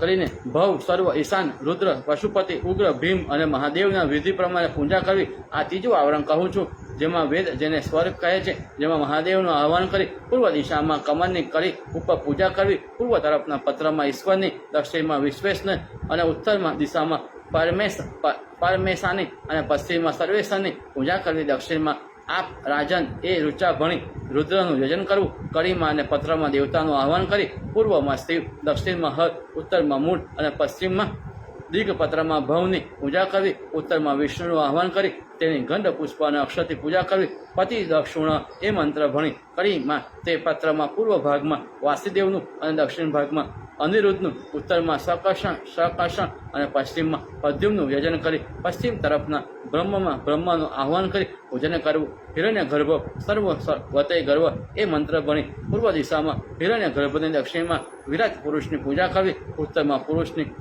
પશ્ચિમમાં અને પશ્ચિમમાં કાલની પૂજા કરવી. પછી ઉપરની પંક્તિ જે દિલપાલ છે તેની પૂર્વ તરફથી લઈ તેના બીજા મંત્ર અ ઓ આ આ વગેરે બોલી તેની લોકપાલની પૂજા કરવી. નૈઋત્ય, ઉત્તર, ઈશાન અને દક્ષિણ બ્રહ્મા અને વિષ્ણુ ઉપચાર વડે પૂજા કરવી. હે પાર્વતી, બહારની પાંખડીઓમાં 5માં આવરણ પૂજા કરી ઈશાનમાં ત્રિશુલની અને પૂર્વ દિશામાં વજ્રની, અગ્નિ ખૂણામાં પરશુની અને દક્ષિણમાં 12ની, નૈઋત્યમાં ખંડની, વરુણમાં 5ની, વાયવ્યમાં અંકુશની, ઉત્તર પિનાકીનમાં પશ્ચિમ અને દિશામાં ભયંકર એવા ક્ષેત્રપાલની પૂજા કરવી. આવરણ પૂજાના દિવસે દેવને શિવ તથા પાર્વતીના દર્શન કરવા એ 2 હાથ જોડીને બેઠેલા મંદહાસયુક્ત મુખવાળા દેવતાથી વિવિધ વિઘ્ન શાંતિ માટે પૂજા કરવી. ઓમકાર અને શિવનું નામ લેવું. પછી ગંધ આદિ પદાર્થથી દેવતાની સેવા કરી વિધિ પ્રમાણે બનાવેલું નૈવેદ્ય અર્પણ કરવું. પછી આચમન આપવું અને અર્ધ્ય આપો. પછી જલ આપી નાના પ્રકારના ખાવાના પદાર્થ અને તાંબૂલ અર્પણ કરવું. પછી છેવટે આરતી કરી બાકીની પૂજાને સંપૂર્ણ કરી છેવટે દેવ તથા દેવીનું અધ્યયન કરી 108 મંત્રનો જપ કરવો. પછી 2 હાથમાં પુષ્પ લઈ મહાદેવનું ધ્યાન ધરી દેવના પ્રથમ પુષ્પતા ત્યાંથી વેદાયો સ્વર પોક્ત ત્યાં સુધી 6 ઋચા ભણવી, પછી પુષ્પાંજલિ ભગવાનને અર્પણ કરી 3 પ્રદક્ષિણા કરવી, ફરીને પ્રદક્ષિણા ફરી 1 વાર પ્રણામ કરવા, પછી પરમ ભક્તિની સાષ્ટાંગ પ્રણામ કરવા, પછી આસન ઉપર બેસી 8 નામથી અષ્ટમૂર્તિ એવા શંકરની પૂજા કરી એક શંખમાં સાધુ વા કર્વ યદા ચરતે મયા તસ્વ ભગવમ શંભો ભવદારા ધનમ પરમ. જલ લઈ આ શ્લોક પઢીને તે શંખના જલથી તમે તેના નાખેલા પુષ્પની તેની પૂજા કરવી, પછી દેવીનું પૂજન કરી 8 નામનો અર્થ સહિત જપ કરવો. તે નામ શિવ, મહેશ્વર, રુદ્ર, વિષ્ણુ, મિતામહ, સંસાર વેદ, સર્વજ્ઞ અને પરમાત્મા. આ 8 નામ શંકરના સ્વરૂપનું જ્ઞાન કરાવનાર છે. આ નામ મુખ્ય 5 નામ છે. તેમાં ઉપાધિને લઈને જ્યારે પોતાના નામરૂપી ઉપાધિનો નાશ થાય છે ત્યારે તે પાછો તે પોતાના સ્વરૂપને પામે છે. પદ સ્થાન મુખ્ય છે અને પદી જમા ઉપર આવેલા તે અનિત્ય કહેવાય છે. જ્યારે એક ઉપાધિ ધરે છે ત્યારે બીજી ઉપાધિ મળે છે. માટે જે મુખ્ય 5 નામ છે તે આત્મ સ્વરૂપ છે અને 3 નામ છે તે 3 ઉપાધિથી રહિત છે. અનાદિકાળથી જેના પર મેળ નથી અને જે સ્વભાવે અત્યંત શુદ્ધ છે તેને શિવ કહે છે, અથવા જે અશેષ કલ્યાણ ગુણ વડે એક ધન એવા ઈશ્વરને શિવ તત્વને જાણનાર સત્પુરુષો શિવને શિવ કહે છે. 23 તત્વથી પર પ્રકૃતિ કહેવાય અને પ્રકૃતિથી પર 25માં પુરુષ પર કહેવાય, જેને વેદમાં વાચ્ય અને વાચક કહે છે, જેને સ્વર કહે છે. વેદ વડે જે યથાર્થ જણાય છે અને વેદાંતમાં પ્રતિષ્ઠા પામે છે તે જ પોતે પ્રકૃતિમાં લીન થઈ પ્રકૃતિના ભોગતા થાય છે. પ્રકૃતિના લીન એવા પરમાત્માથી જે પર છે તે મહેશ્વર કહેવાય, કારણ કે પ્રકૃતિ અને પુરુષની પ્રવૃત્તિ તેને આધીન રહેલી છે. અથવા ત્રિગુણ એવા આ જગત માત્ર માયામય છે. તેમાં પ્રકૃતિને માયા જાણવી અને મહેશ્વરને માયાવી જાણવા. મહેશ્વરના સંબંધથી નારાયણ માયાને શોભ કરે છે. હત જે દુઃખ અથવા દુઃખનું કારણ તેનો નાશ કરે છે તેને રુદ્ર કહીએ. તે એક ઉત્તમ છે. શિવ તત્વથી માંડી ભૂમિ પર્યંત શરીર ઘટ વગેરે સર્વ પદાર્થમાં પોતે વ્યાપ છે. તે માટે વિષ્ણુ કહેવાય. જગતના પિતૃરૂપ જે બ્રહ્મા આદિ દેવતાઓના પિતા હોવાથી તે પિતામહ કહેવાય. જેમાં નિદાન જાણનાર વેદ ઉપાયથી અને ઔષધથી રોગોને દૂર કરે છે. તેમજ સંસારમાં લય અને ભોગના અધિકારથી સ્થૂળ સંસારને નસાડે છે. તે શિવસત્વના અર્થને જાણનારાઓ તેને સંસાર વેદ કહે છે. ભૂત, ભવિષ્ય અને વર્તમાન કાળમાં થનારા સ્થૂળ અને સૂક્ષ્મ પદાર્થને પંચેન્દ્રિય છતાં પણ માયારૂપી સમુદ્રના ક્ષારથી વિતરાયેલા જીવ જાણી શકાતા નથી. પરંતુ જે વસ્તુ જેમ રહેલી હોય તેવી જ રીતે વગેરે મહેનતે શિવ જાણે છે. તે માટે સર્વજ્ઞ કહેવાય. ઉક્ત ગુણોથી અલંકૃત સર્વના આત્મારૂપ શિવ પોતે પરમાત્મા કહેવાયા છે. આવી રીતે ઓમકાર મૂર્તિ એવા અવયવ મહાદેવની સ્તુતિ કરવી, પછી પોતાની સન્મુખે રહેલા શંકરના મસ્તક ઉપર એક અર્ધ આપી ઓમકાર વડે તેની પૂજા કરી હાથમાં લઈ પુષ્પ 2 હાથ જોડી ડાબી શિરા વડે શિવને ઉન્મનના નાડી સુધી જમણી નાસિકા વડે દેવીનું સ્થાપન કરી હું શિવરૂપ છું એવો મનમાં અનુભવ કરી પોતાના મનથી સર્વ આવરણ દેવોનું ઉત્થાપન કરવું. સરસ્વતીની પૂજા અને ગુરુની પૂજા ક્રમ પ્રમાણે કરી શંખ, અર્ધપાત્ર અને મંત્રનો હૃદયમાં ક્રમ પ્રમાણે ન્યાસ કરવો. પછી ઈશાન કોણામાં ચંદેશને નિર્માલ્ય અર્પણ કરવું. પછી પ્રાણને રોકી ઋષા નિધિનો ઉચ્ચાર કરવો. આ મંડળને કૈલાસ પશ્ચત એમ કહે છે. તેનું પક્ષે અથવા મહિને 6 મહિને, વર્ષે કે ચતુર્માસ્ય આદિ પ્રમાણે નિત્ય પૂજન કરવું. આસ્તિક એવા અસમર્થે નિત્ય મારા લિંગનું પૂજન કરવું. આ વિષયમાં પણ હે પાર્વતી કંઈ વિશેષ તમને કહી બતાવું છું. જે દિવસે ઉપદેશ મળ્યો છે તે દિવસે ગુરુ સાથે મૂર્તિ પૂજા કરવી. પછી ગુરુ પાસે સોગંદ ખાવા કે હું જીવીશ ત્યાં સુધી શિવની પૂજા કરીશ. આ મંત્ર 3 વાર કરીશ. પછી પૂર્વે કહેલા વિધિ શંકરનું પૂજન કરવું. પ્રથમ શિવલિંગની ઉપર અર્ધ આપી અર્ધના જલથી ઓમકારનો ઉચ્ચાર કરી પૂજન કરી ધૂપનો અને નદી દીપ અર્પણ કરવા. પછી ઈશાનના ચંદ્રનું આરાધન કરી તેને નિર્માલ્ય આપવું. પછી શિવ મૂર્તિ અને તેની વેદી મંત્રીની જલ ધોઈ નાખી ઓમકાર ભરી શિવ મૂર્તિ ઉપર એક પુષ્પ ચડાવવું. પછી આધાર શક્તિથી લઈ શુદ્ધ વિદ્યાસન સુધી સર્વ મનમાં ભાવના કરવી જોઈ. પછી પંચગવ્ય આદિ વૈભવથી ભેળા કરેલા પંચગવ્યથી સુગંધિત દ્રવ્યયુક્ત એવા શુદ્ધ જલથી પવમાન સુસવાચમ નમસ્તે રુદ્ર મન્વી નિલયતે ત્વરિતે નીલમ લિંગ સૂતક તથા અર્થ વર્ણ શ્રી સામદેવની ઋચાઓથી અને સજોત ઇત્યાદિ 5 મંત્ર વડે દેવના દેવ અને મહાદેવ શંકરને પ્રાણનો ઉચ્ચાર કરી સ્નાન કરાવવું. પછી વિશેષ અર્ધ જલ અને પ્રાણોથી અભિષેક કરવો. પછી પુષ્પને વસ્ત્રથી શુદ્ધ કરી શિવની મૂર્તિ ઉપર મૂક્યું.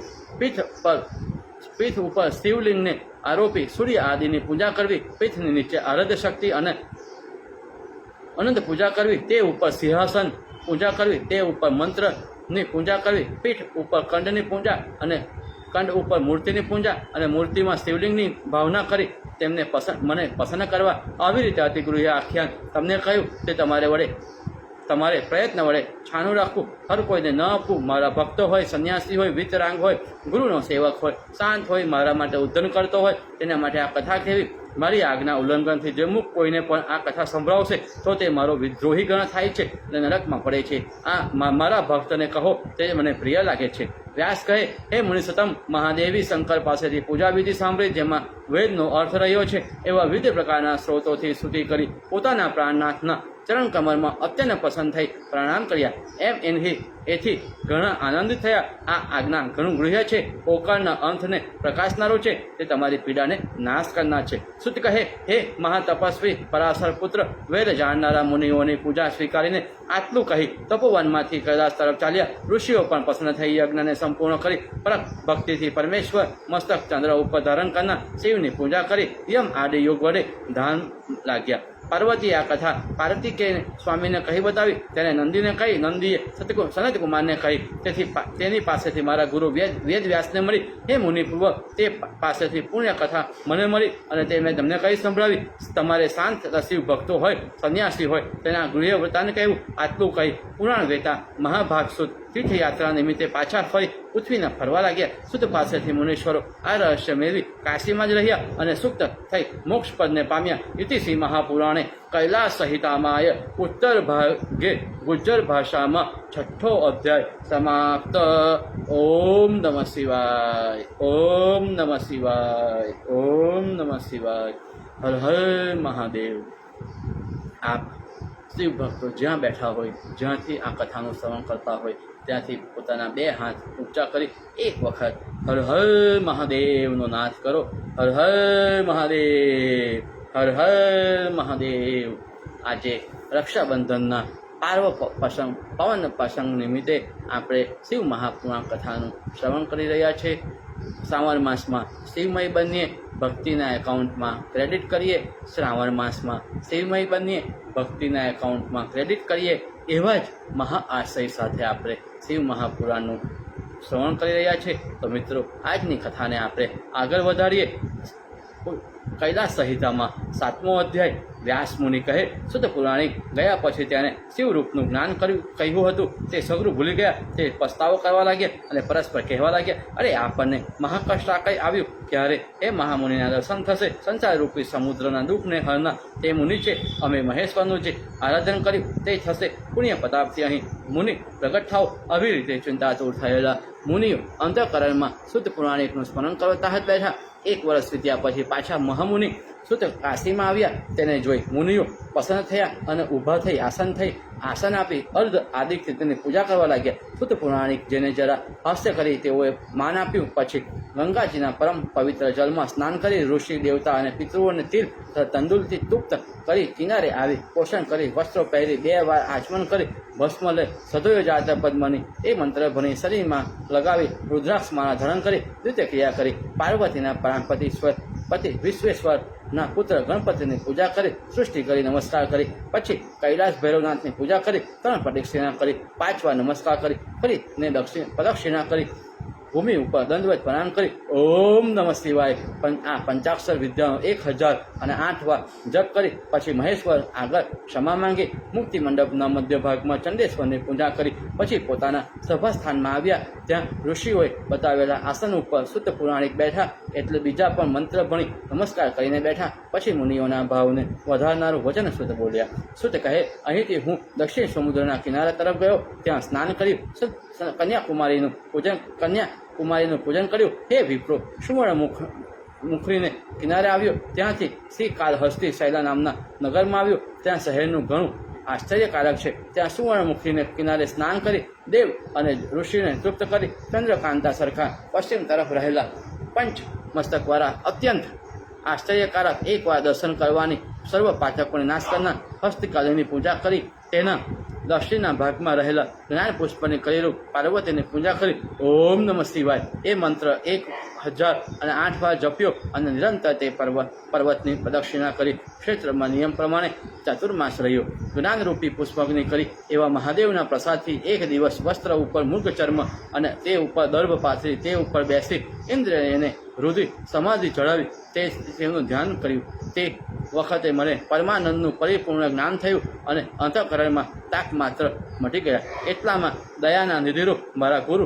શ્યામ મેઘ સરખા વીજળી એવા પીરી જટાને ધારણ કરનાર, ઊંચા કમંડલ કૃષ્ણ મૃગને ચર્મને ધારણ કરનાર, ભસ્મથી શુદ્ધ સર્વ અંગવાળા અને સર્વ લક્ષણથી યુક્ત, લલાટમાં તરી ત્રિપુટ વડે શોભત, રુદ્રાક્ષથી શોભિત કમલના પત્ર જેવા રાતા અને પહોરા નેત્રવાળા ગુરુ એ વખતે મારા હૃદય કમળમાં પ્રગટ થયા અને સગળું જોઈ મને અત્યંત આશ્ચર્ય થયું અને મારી બે આંખો તે જ વખતે તરત ઊંઘળી ગઈ. આંખમાંથી અશ્રુ પડવા લાગ્યા અને હું વિલાપ કરવા માંડ્યો. તે જ વખતે આકાશવાણી થઈ કે હે સુત, તું વારાણસી પૂરી જા. ત્યાં મુનિઓને ઉપદેશ કહેલો તે હમણાં તારી વાત જોઈને નિરાહાર બેઠા છે. તે વખતે દેવ અને દેવીની ભક્તિથી પ્રદક્ષિણા કરી ભૂમિ ઉપર દંડવત પ્રણામ કરી 12 વાર ગુરુ પાસે આજ્ઞા માંગી શિવ પાર્વતીની ક્ષમા માંગી તરત નીકળ્યું. તે 40 દિવસે અહીં પહોંચ્યો. માટે મારી ઉપર તમે અનુગ્રહ કરો. મારે તમને શું સમજાવવાનું છે તે મને કહી બતાવો. સતપુરાણિકોનું આવું વચન સાંભળી ઋષિઓ મનમાં ઘણા પ્રસન્ન થયા અને વ્યાસને વારંવાર નમસ્કાર કરીને બોલ્યા. ઋષિઓ કહે, હે મહારાજ, આપ અમારા ગુરુ છો. મારે તમને પૂછીએ છીએ, આપે જણાવ્યું છે તે ગુરુઓ શિષ્ય ઉપર હંમેશા કોમળ મનના રહે છે. મહારાજ, આપે પહેલા વીરજાના હોમ સમયે વામદેવને મત બતાવેલો હતો, પરંતુ અમારા સાંભળવામાં તે પૂરું નથી આવ્યું. તે સાંભળવાની અમને ઈચ્છા છે, માટે આપ કહી બતાવો. તે ઋષિનું વચન સાંભળી શુદ્ધ પુરાણિક અત્યંત પસંદ થયા. તેમાં રૂવાટા ઊભા થયા અને પછી દેવને, દેવીને અને વ્યાસ ભક્તિથી નમસ્કાર કરી ગંભીર વાણીથી મુનિઓને પસંદ કરતા આવી રીતે કહેવા લાગ્યા. સુત કહે, હે મુનિઓ, તમારું કલ્યાણ થાવ. મેં જે ગુરુ પાસેથી સાંભળ્યું તે અત્યંત આશ્ચર્ય કરનારું છે. તે ગૃહ્ય છે. માટે આજ દિન સુધી કોઈને પણ મેં કહ્યું નથી. માટે મહાભાગ્યશાળી છો. તમે શિવ ભક્ત છો અને એક જ મનના છો. આમ જાણી તમને હું કહું છું તે હર સાંભળો. પહેલા સ્થળાંતર કલ્પમાં એક વામદેવ નામના મહામુનિ હતા. તે ગર્ભમાંથી જ મુક્ત હતા અને શિવ રૂપનું તેમને જ્ઞાન હતું. વેદ, પુરાણ, શાસ્ત્ર વગેરે સર્વ શાસ્ત્રના તત્વને જાણનાર હતા. દેવ, અસુર અને મનુષ્ય વગેરેના જન્મના કર્મને જાણનાર, આખા શરીરમાં ભસ્મને લગાડનાર, જટાના મંડળથી શોભાયમાન, આશ્રમ રહિત, એક સ્થળમાં રહેનાર, ઈચ્છા રહિત, સુખ દુઃખ રહિત, અહંકાર રહિત, વસ્ત્રનો ત્યાગ કરી નગ્ન રહેનાર, ભય રહિત, બીજી શંકરની મૂર્તિ તેવા ગુણવાળા શિષ્યોથી વિતારેલા, નિરંતર પૃથ્વીમાં ફરતા, પોતાના ચરણ કમળમાં સ્પર્શથી પવિત્ર કરતા, નિત્ય ઉત્તમ ધામમાં મગ્ન અંતઃકારણવાળા વામદેવ મેરુના દક્ષિણ ભાગમાં એક કુમાર શિખર નામનું શિખર હતું. ત્યાં ગયા. ભવાનીના પુત્ર મયુર ઉપર બેઠેલા, જ્ઞાનરૂપી શક્તિને ધારણ કરનાર, સર્વ અસુરનો નાશ કરનાર, શક્તિ વડે અલંકૃત એવા કાર્તિક સ્વામી ત્યાં રહેતા હતા. ત્યાં સ્કંદસ્કર નામનું એક સાગર જેવું મોટું તળાવ હતું. તેમાં જળ ઘણું ઠંડુ અને મીઠું હતું. સ્વચ્છ અને ઊંડું પણ હતું. તેવું જ હતું. તે જોઈને મનુષ્ય અત્યંત આશ્ચર્ય પામતા હતા. ત્યાં વામદેવ મુનિએ સ્નાન કર્યું અને તેના શિષ્યોએ પણ સ્નાન કર્યું. ત્યાં મુનિ વૃદ્ધિ સેવા એવેલા કુમાર શિખના અધિપતિ ઉદય થતા સૂર્ય જેવા મયુરના વહનવાળા, 4 ભુજા વડે ઉદાર આંગવાળા, મુકુટ આદિથી શોભાયમાન, શક્તિરૂપી 2 રત્નને ધારણ કરનાર, શક્તિ અને ટુકડો પાસે રાખીને વર અને અભય આપનારા હસ્તવાળા કાર્તિક સ્વામીના દર્શન કરી વામદેવ નીચે પ્રમાણે સ્તુતિ કરવા લાગ્યા. વામદેવ સ્તુતિ કરે છે, હે પ્રણવના અર્થરૂપ, પ્રણવના અર્થને કરનાર, પ્રણવ અક્ષર ઓકારથી પિતરૂપ, પ્રણવ મૂર્તિ, આપને નમસ્કાર થાવો. વેદાંત ઉપનિષદના અર્થરૂપ, વેદાંતના અર્થને કરનારા, વેદાંતના અર્થને જાણનારા, જાણેલા સ્વરૂપવાળા, પ્રાણીની બુદ્ધિમાં રહેલા, ગૃહ્યમાં ગૃહ્યરૂપ, ગૃહ્ય શાંતને શસ્ત્રને જાણનાર એવા કાર્તિકને નમસ્કાર થાવો. સૂક્ષ્મમાં સૂક્ષ્મ, મોટામાં મોટા, ભૂત અને ભવિષ્યને જાણનાર પરમાત્મા મૂર્તિ, સ્કંદ મૂર્તિ, સિંદૂર જેવું રાતું તેજ જેનું મંદિરથી માલાથી પ્રકાશિત, મુકુટને ધારણ કરનાર કાર્તિકને નમસ્કાર થાવો. શિષ્ય શિવના પુત્ર, મોક્ષ આપનાર, શિવના પ્રિય શિવ અને પાર્વતીના આનંદના ભંડાર, ગંગાના પુત્ર અને માતુકાના પુત્ર, બુદ્ધિમાન કાર્તિક શરીર, સળના વનમાં શયન કરનાર, 6 અક્ષરના શરીરવાળા, 6 પ્રકારના મંત્રોનો અર્થ કરનાર, 6 પ્રકારના અર્ધવથી રહિત સ્વરૂપવાળા, 12 વિશાળ નેત્રો, 12 મોટા બાહુ અને 12 આયુધને ધારણ કરનાર, શાંત અસુરોનો નાશ કરનાર, ગજાવલી નામની પોતાની શક્તિના ગુજ ભાગમાં લીધેલ કુમકુમ દ્વારા ઉત્તમ આનંદથી ગજાનંદને પસંદ કરનાર, બ્રહ્મા આદિદેવ ઋષિ અને કિન્નરોથી ગવાય વિશેષ કીર્તિના સ્થાનરૂપ દેવના નિર્મળ મુકુટમાં ભૂષણ માલાનું આચરણ કરનાર, ચરણ કમલવાળા કાર્તિક સ્વામીને નમસ્કાર થાઓ. વામદેવના આવી રીતે દેવના સેનાપતિ કાર્તિક સ્વામીને સ્તુતિ કરી 3 પ્રદક્ષિણા કરી ભૂમિ ઉપર દંડવત પ્રણામ કરી પદક્ષિણા નમસ્કાર કરી, હે વિપ્રો, વિનય વડે નમ્રતાથી તેની પાસે ગયા. કાર્તિક સ્વામી બોલ્યા, હે વામદેવ, તારી પૂજાથી, ભક્તિથી અને સ્તુતિથી હું પ્રસન્ન થયો છું. તારું શું કરું? તું યોગીમાં મુખ્ય છો, પરિપૂર્ણ છો અને તારે જરા પણ ઈચ્છા નથી. તમારા જેવા આ સંસારમાં જરા પણ માંગવા જેવું નથી, તો પણ સદપુરુષો સંસારમાં ભટક્યા કરે છે. તેનું કારણ એ છે કે લોકોની રક્ષા કરવી. જો તમારે કંઈ પણ સાંભળવાની ઈચ્છા હોય તો હું મનુષ્યના અનુગ્રહ માટે તમને કહી બતાવું છું, તે સાંભળો. તે પ્રમાણે વામદેવ કાર્તિક સ્વામીના વચન સાંભળી વિનયથી નમી પ્રેમ વડે ગડગડ કંઠે બોલ્યા, મહારાજ, તમે પરમ વિભૂતિ આપનારા, સર્વજ્ઞ, સર્વકર્તા અને સર્વત્ર શક્તિ ધારણ કરનાર છો. અમે તમારી પાસે કેમ બોલી શકીએ, તો પણ અમારી ઉપર ક્ષમા કરવી. અરેશ માત્ર જ્ઞાનથી, પ્રેરણાથી હું તમને પૂછું છું, માટે મારો અપરાધ ક્ષમા કરજો. પ્રણવ એ પરમેશ્વરનો વાચક છે અને વાચ્ય અર્થ પશુપતિ છે. તે પશુઓને પાસમાંથી મુક્ત કરે છે. વાચક વડે બોલતા વાચ્ય પશુપતિ પશુને પાસમાંથી મુક્ત કરે છે. માટે પ્રણવ એ શિવનો વાચક છે. આમ સિદ્ધ થાય છે. વળી શ્રુતિ પણ કહે છે કે ઓમકાર રૂપ સર્વ વસ્તુઓ છે. એ બ્રહ્મ એ ઓમકાર મૂર્તિ છે. આટલું જ કહ્યું તેમ છતાં એ દેવ સેનાપતિ એવા તમે પતિના પણ પતિ છો અને પરિપૂર્ણ છો. તમને નમસ્કાર કરું છું. આ જગતમાં શિવ વિનાની એક પણ વસ્તુ નથી. સમષ્ટિ અને વ્યસ્તિ રૂપે વ્યાપક છો તો હું જાણું છું. હે કાર્તિક, મેં એ પ્રણવનો અર્થ સંભાળ્યો છે. માટે હું મહારાજ છે. હે મહારાજ, તે સદાચાર જાણી ઉપદેશના વિધિથી મને કહો. ગુરુ સર્વ પ્રાણીના પ્રાસને કાપનાર હોય છે. માટે હે ગુરુ, મારે પણ આપની કૃપાને તે અર્થનો સાંભળવો છે. આવી રીતે વામદેવે પૂછ્યું. ત્યારે કાર્તિક સ્વામી ઓમકાર મૂર્તિરૂપ 38 કલા વડે યુક્ત એક પડખે પાર્વતીને ધારણ કરનાર એવા સદાશિવને પ્રણામ કરી વેદમાં પણ ગુપ્ત કલ્યાણરૂપ ઉત્તમ મુનિએ પૂછેલા પ્રશ્નને અર્થને કહેવા લાગ્યા. તેથી શિવ મહાપુરાણે કૈલાસ સંહિતામાય ઉત્તર ભાગ્યે ગુજ્જર ભાષામાં 7મો અધ્યાય સમાપ્ત. ઓમ નમઃ શિવાય. ઓમ નમઃ શિવાય. ઓમ નમઃ શિવાય. હર હર મહાદેવ. હર હર મહાદેવ. હર હર મહાદેવ. શ્રાવણ માસમાં શિવમય બનીએ, ભક્તિના એકાઉન્ટમાં ક્રેડિટ કરીએ. એ જ મહાઆશય સાથે આપણે શિવ મહાપુરાણ કથાનું વાંચન અને શ્રવણ કરી રહ્યા છે. આજે રક્ષાબંધનના પાવન પર્વે આપ સર્વ ઉપર મહાદેવ શિવની કૃપા વરસે, માતા સરસ્વતી આપને આશીર્વાદ આપે, એવા જ મહાઆશય સાથે આજની કથાને આપણે વિરામ આપીએ છીએ. આવતીકાલે આટલા જ વાગ્યે આપણે ફરીથી સવારે શિવ મહાપુરાણ કથાનું શ્રવણ કરવા ભેગા થઈશું. આપણે આમંત્રણ છે. તો મિત્રો, આપ આજનો દિવસ રક્ષાબંધન પર્વને પ્રેમ અને આનંદથી અને ઉલ્લાસથી પસાર કરો.